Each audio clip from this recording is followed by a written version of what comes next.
My cowboy friend had a real interesting story that goes right along in this area. By the way, he has his own radio station.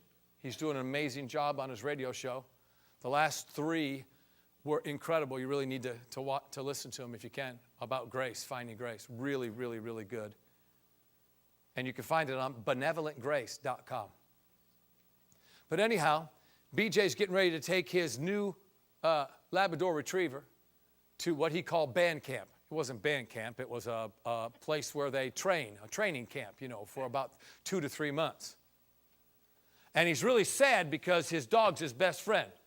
I mean, we're friends and all, but I mean, he don't live with anybody. He lives with his dog, and he's got some workers that come out there, and then I'm a friend, that'll get with him when I'm home, we'll get something to eat. Of course, we did the radio show for 5 years together, spent a lot of time together, but nonetheless, my point is, he was really sad because he's taking his dog and he's going to be all by himself. So in a real melancholy way of thinking, he's driving his truck and all of a sudden gets pulled over by a cop. He rolled his window down just a little bit. The cop had to look in, and the cop says, "Do you know how fast you're going?" He said, "No, sir, I don't. And I don't care how fast I was going." He says, "You don't care?" He said, "No, I don't care. I don't care at all." He said, "You were doing 97 in a 45. He said, "Actually, I thought I was on the highway." He said, "That'd be 97 on a 70. "And you don't care?" He said, "No, sir, I don't care." He said, "You know how much it's going to cost you?" He said, "Well, if I figured it out," he said, "probably somewhere around $300 to $350. He said, "You're exactly right." He said, "You don't care about that?" He said, "No, I don't care about that." He said, "I guess the guys just want me to have a ticket." He said, "Guys," and got all concerned. "Who else is in that truck with you?" And BJ said, "It's a truck. All you can see is a dog and me. There's no one else in here." He said, "But you said there were guys." He said, "Yeah, the guys obviously want me to have a ticket." He said, "Well, who are the guys?"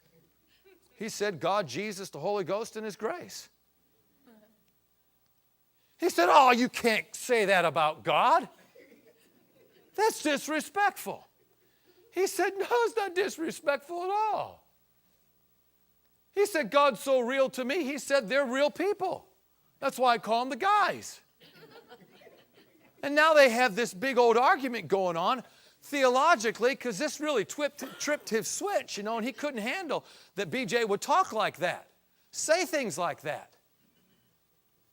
So he rolled down his window the rest of the way, and now they're having their conversation. And in the middle of their conversation, talking about how real God is and how many experiences he's had with God's grace and how many healings he'd seen, that guy stepped back and he said, "My God," he said, "is God really that real?" And he said, "That's why I call them the guys." He said, "Well, I'd really love it if they'd heal my shoulder." He said, from my work here, I can't, this shoulder's so messed up." He said, "Would they do something like that for me?" He said, "Absolutely." He said, "But now I got to give you some instructions. So answer me these questions. Did you have a right to pull me over?" He said, "My God, you're going 97 miles an hour to 45. Of course I did."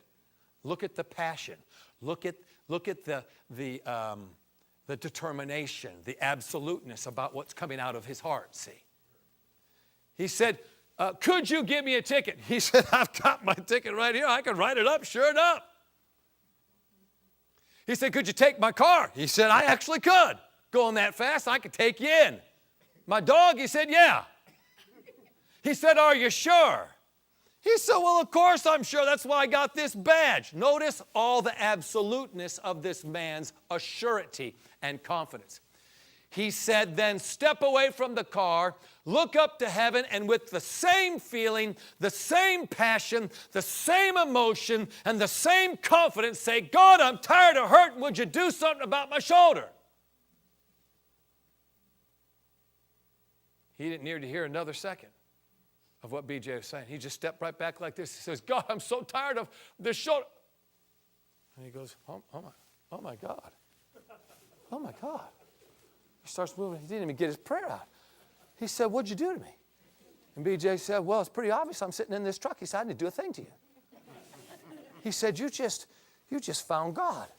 He said, oh my goodness. He starts moving. He said, it's perfect. He said, there's nothing wrong with my shoulder. And he looks at him. Of course, BJ's a big cowboy. And he looks at him and says, come on, get out of the truck. He said, I need to give you a hug. And BJ said, no, you're not going to hug me. He said, no, this really deserves a hug. He said, come on out of the car. He said, it's a highway. There's people going back and forth, and we're two grown men, and I'm not going to get out of the car and hug you. The officer says, well, give me your hand and shake it at least. He said, I'll do that. And they shook hands, and he walked away saying, just slow down. My wife will not believe what just happened, and never did get a ticket.